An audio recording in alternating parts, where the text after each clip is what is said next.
Now, back to Did She Say That with Sonnie Johnson. Welcome back to Did She Say That, a Breitbart podcast on Podcast One. We got JaVonni. You know what time it is. We're going to be honest, though. We had already recorded this segment. We had already done it until the shooting in Orlando happened. And both of us thought it was kind of important that we came back in and redo this whole thing and make sure we stayed up with what's common. So what's up, JaVonni? Hey, what's up? How you doing today? I'm doing great. Coffee here, ready to get started. All right, then. So both of us woke up, I guess, Sunday morning to hear about what happened down in Orlando. And it's quite funny that as soon as me and you talked to each other, the first thing we started to discuss was, what is the time period that you're supposed to wait? You know, like with the bodies still on the ground in the club, like how long are you supposed to wait before you start making these things political? Because we know Donald Trump came out and said, I was right. We need to stop this. Obama came out and said, of course, it's the guns. Donald Trump is never a good rule of thumb as to when anything is appropriate. Exactly. But in this change in times, the point was made. And maybe, you know, for the sake of, you know, just pointing out what policies got us where. Again, it was kind of a decent point, but general rule of communications, probably not a good idea to go and insert the president into something while folks are still grieving in under 12 hours of the incident. And, well, the president, of course, inserts himself, and he comes out and he blames the gun, refuses to say Islamic terrorism. Again, you know, putting it on an inanimate object and not the person that actually pulled the trigger. But he's the linguist, so he gets away with it. Yeah, so we don't actually have to hold him accountable for what he does, not what he says.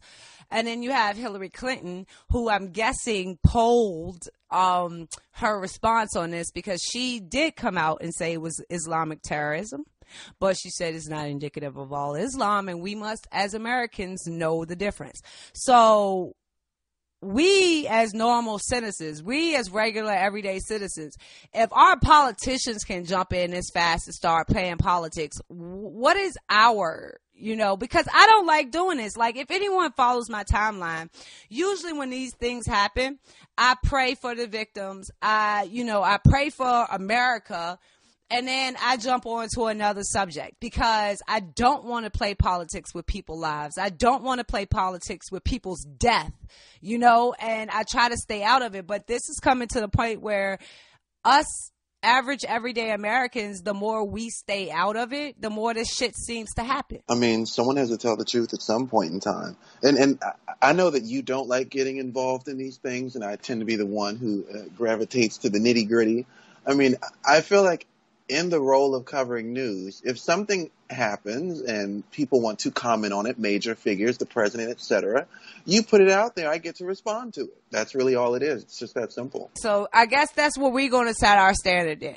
If someone else puts it out there, then we have the ability to respond, I guess. I mean, and in a respectful way, of course. I mean, and that's subjective to everyone. Exactly. It's subjectivity because what is respectable coming out of Donald Trump's mouth is not respectable coming out of Hillary's. I mean, if you feel like you need to wait until the day is over, then so be it. I mean, I was really surprised at just how quickly everyone had jumped on it and made it such a nasty thing yesterday. And even myself, like my personal Facebook, I was getting ready for my own show yesterday and I was very busy, had all this stuff happening. And looking back at what I said, there's media rules. Like the first thing you should say is, condolences to the families, etc. And take it from there before you go, boom, boom, boom, political points. And I think the first thing that I had mentioned, I just heard the point about the shooter being a Democrat. And it was kind of like a by the way thing. Like I just wrote it as it hit my head and I continued working. And then later on, I realized that it appeared insensitive, and I didn't mean to do that. It's just that's the point that I wrote. Whoa. Insensitive? When does truth become sensitive? Like, when does truth, that's That is not insensitive. I agree. It's a fact. I mean, but that's the PC culture. The PC culture would be that, like I said, to point out, like, the condolences, etc., first before going into it. And at the end of the day, when everyone jumped down my throat about it, I was like, well, it is true. Because every time this happens, they all say that, oh, it's a Republican, gun-toting wingnut. And that hasn't been the case. In these last cases that have been coming up as far as mass shootings, one of the things that they have in common is that they're Democrats. And you even have reports of the man who was trying to shoot up the gay pride parade in California. He was a Bernie supporter. So they are Democrats. It is something inherently evil that pushes these people towards evil acts covered under that progressive ideology. It is the same reason you see these progressives out rioting, spitting on people, throwing eggs at people, beating on people. It is something inherent and progressive ideology that is rampant in the Democratic Party, and it needs to be pointed out, not to throw shots at Democrats, but to let people be aware that these are the people that you are breeding when you give them this ideology that if someone doesn't agree with you, if someone isn't 100% on page with you and doing things 100% as you would like them to be, then it is okay for violence. It is okay for murder. It is okay for destruction.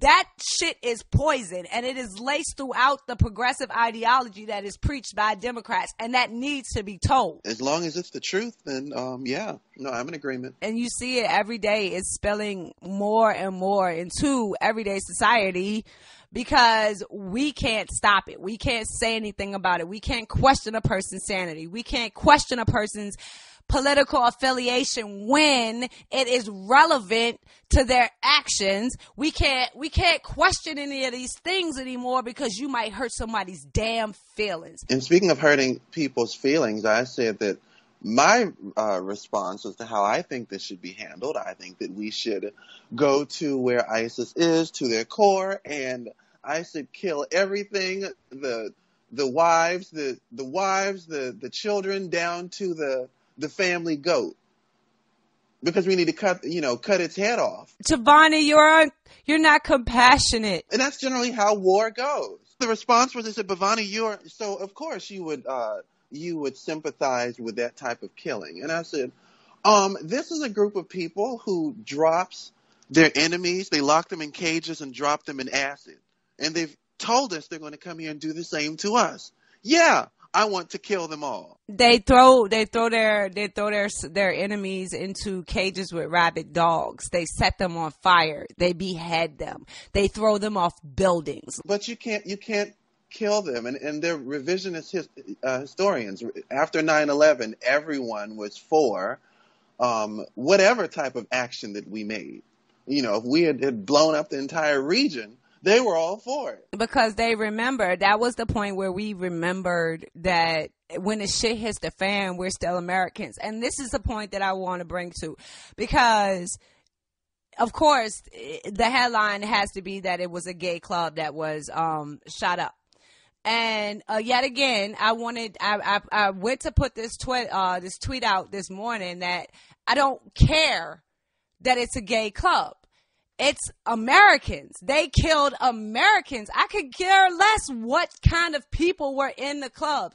They were Americans enjoying their liberty and freedom in America. That should be enough. Like, fuck their sexual orientation. But I was also following Milo Yiannopoulos, Nero, at Nero. If you on Twitter, you know who he is, the supervillain of the internet. I was also following him on Twitter, and he made the point that by not pointing out, by not, making the fact that it was a gay club a part of the story, then you are leaving Republicans out of that conversation, especially because it is a conversation going on within the LGBT community. So I don't know where to stand on that, because I don't give it. Like I said, I don't care that it was a gay club. But when people like Milo says that you need to make sure that that is an important part of the story, because it helps us when we're trying to advocate within the LGBT community. That's a good point. I mean, to say that, for once in life, we actually have a reason to be on their side for something. That's a very good point. And I had made that with a writer of mine. He said that, he says, "Dear straight America, will you all stand on our side for a change?" And people were commenting saying no. And I said that this was the largest mass shooting that we've had in the country's history. And from what I can see, I see people everywhere concerned about it because it could have happened to anyone. This is a threat to any demographic. So yes, they're on our side. Most definitely. Like I said, I'm a Christian, and I love you so much. I say, go get a gun. Me and you have had these discussions on air, and I'm not telling you to go get a gun because you're gay. I'm telling you to go get a gun because as Americans, that's how we protect and defend our freedom and liberties. So yet again, it goes back to, I don't care what subsection of America got attacked. America got attacked. And that, to me, should be enough to spur action, not because of the subgroup for which those Americans belong to. Because, what if straight people were in there celebrating with their gay friends? Like, does that lessen the impact of what fucking happened in that club? Like, it is fucking ridiculous. A couple of, last year I was on Red Eye, and I made the point that, I'll read it because someone turned it into a meme, and it's kind of been all over social media. We should make a concentrated effort to explain Sharia law to every single American that does not understand. They want to kill you. If killing you is not good enough, then they are going to take away your alcohol, your short skirts, your high heels, your clubs, your rap music. I could go on and on. Tell them what is personally going to cost them, because they are not going to give up their vices. And then maybe you can actually get an American population that wants to fight terrorism. And do you think that that's where we are now? We have this entire millennial generation that has been taught, think about the fact that their whole political lifespan has been under Barack Obama. So most of these millennials have never heard someone actually, as a president, as a person in power, stand up against radical Islam. You haven't heard a president or someone in power stand up and say, and actually tell them what radical Islam means for women, what it means for gay people, what it means for black people. Because understand, black people, while you are trying to put yourself on their side, they don't like your ass. Okay? All I can say is this. I work in global poverty relief. And so we have people who, when they go to India, they have the office there. It's a car service set up for the women because they can't ride around. And as far as I can see, just from a simple point of view, if they're treating women like that, then what more do you think that they will do to us? And as a loudmouth black woman who is quite opinionated, doesn't seem to have much respect for men who don't have respect for me, this is the second part of this that pisses me off. They call us Islamophobic. To be a phobia means to have an irrational fear of something. It's something small that can't actually hurt you, but it actually puts the fear of God in you. And that is a phobia. I don't have a phobia towards Islam. I have a fucking hatred of radical Islam that would see me subjugated, that would see me covered from head to toe, that would see me completely submissive to a man that I did not choose to be submissive to. And that's actually not the radical part. That's the regular culture. That's not even the bad part. That's the everyday part. Now, but if you go outside of that, then you can drive still without a head. That's how that works. And My fear being, hey, I don't want to be thrown off of a building. It is a bad part, but it's not the worst part. And so many gays want to go to Dubai. You know, that's supposed to be the westernized. Go there and say, you know, do a public display of affection, and you are likely to, you can very well go to jail for a couple months for that. And I've seen tourists who've been locked up for just showing gay tendencies out in public there. So, yeah, is that what we want here? Because of the situation, you know, everyone wants to post stories that we normally wouldn't see or normally we wouldn't seek out. So this morning they were posting, I saw one story about imam in the Middle East. I can't remember exactly which country he was from, but one story was about an imam in the Middle East who raped a young boy. And they killed the young boy, threw him off the building for being gay. And they only, you know, they didn't fire the imam. They like demoted him. Like he lost his space, his spot of holiness, and they demoted him. But the boy that he raped, they threw him off of a fucking building. And then you have American officers, American military officers who are in jail right now because he saw a radical Islamist raping a little boy. He heard him. He heard the boy scream. He heard him yell. He went to save the little boy.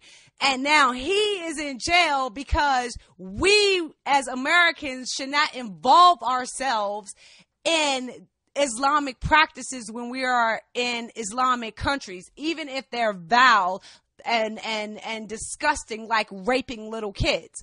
We are supposed to ignore it because we're in their country. Like, this is the bullshit. You want to tell us we have to ignore it. We have to fucking accept it. And then you want us to import the shit here. Like, are you not understanding that maybe, just maybe, those who are compliant to Sharia law are not fucking fit to be Americans? I didn't say people who were Islamic. I did not say people that belong to the Islam faith. But if you believe in Sharia, if you think Sharia should be the law of the land, if you think the federal government and Sharia should marry to set the laws and standards in the United States of a fucking America, you do not deserve to be here. Not only do you not deserve to be here, as Americans, it would be dumb of us to let you here. I agree. Yeah, please do not bring that here. That's what we're getting now. And if you stand in opposition to it, then you're Islamophobic. Yeah, they're always generalizing. It's the same thing with Trump and illegals. He has always spoken against specifically illegal immigrants, but the conversation gets taken into Mexicans, and the same thing with women, him and the things that he says about women. The majority of the people in the club were Cuban, were Hispanics, and blacks. So not only they went after the minority in this bitch. You know, so all of those people that you think, all of those people, and I think I mentioned this because I recorded segment 1 and segment 3 before this happened, but I think I said this in one of those segments. We find ourselves in a particular place in history where we care more about what a person says than what they've actually done. You get what I'm saying? So if Donald Trump says some racist shit, you want to roast him. As an Islamic person goes in and actually commits a heinous crime, actually does it, bodies on the fucking floor. Don't say anything about Islam, though. Nope. Radical Islam. So, I mean, we are really at a place where you get in more fucking trouble for what you say than what you actually fucking do. That is my whole reasoning for support of Donald Trump. I'm like, look at his actual record and what he's done over the years, his business career. I said that he has put in the work and the results are there. So if little statements that are made offend some people, they're simply distractions. At the end of the day, it's not going to matter 3 years from now when, say, if Hillary's elected and starts her aspirin factory bombing. Oh, shit. Really? Really? Well, then, how about we start here? How about we start at the fact that this dude was such a fucking psycho. Not neglect what he did to his wife. Let's leave that out. Neglect what he did, even though he treated her like shit and beat her. Let's neglect that. He goes to work. He's at work. He has a fondness of calling women bitches and calling black people niggers, talking about how he wants to kill people, talking about how he's disgusted by seeing men kiss. He did this shit to the point where one of the white men that worked with him quit. Look, the white man was like, this bitch is so fucking racist, I can't work with him. That's pretty serious. And the white man goes to his boss and says he is so fucking racist that he makes this environment toxic. The boss thinks that he's picking on Islam. Yeah, he said they couldn't fire him based on being a Muslim. You are so protected to the point now where you can threaten death upon American citizens, and your religion can prevent people from telling you that shit isn't proper. That shit ain't gonna fly here. You are so protected because of your religion, because of what the fucking left has done in making any objection, any talk about Islam. And I always like to point this out. I know a lot of black American Muslims. Okay? These are some of the best blacks that we have in America. And I will be completely honest. These are the men that want to take care of their household. They are the ones who will work themselves to the bone to do so. They do not want public assistance. They do not want government controlling their children. They want to be the stewards of their family, of their communities. And I applaud that. You ask the majority of them about Sharia, they don't know Sharia. They don't follow, they don't ascribe to Sharia. They are American by every standard, except in their household, they rule their household under Islamic faith. There is nothing wrong with that. That should be a beautiful fucking thing. But when you have this outside form of Islam backed by Sharia that marries the actual ideology with governmental control, that shit is toxic. And when you have that kind of protection over you, that you can actually threaten to kill Americans and you can have other Americans ignore it, then doesn't that kind of put that whole see something, say something shit to bed? Because that's not the truth. They don't want us to say something, because if we do, then they'll call us Islamophobic because we spoke out instead of staying silent. We definitely have to say something. Again, the actions have been made. What more do we need to see before we actually do something about it? And where did this whole conversation go to?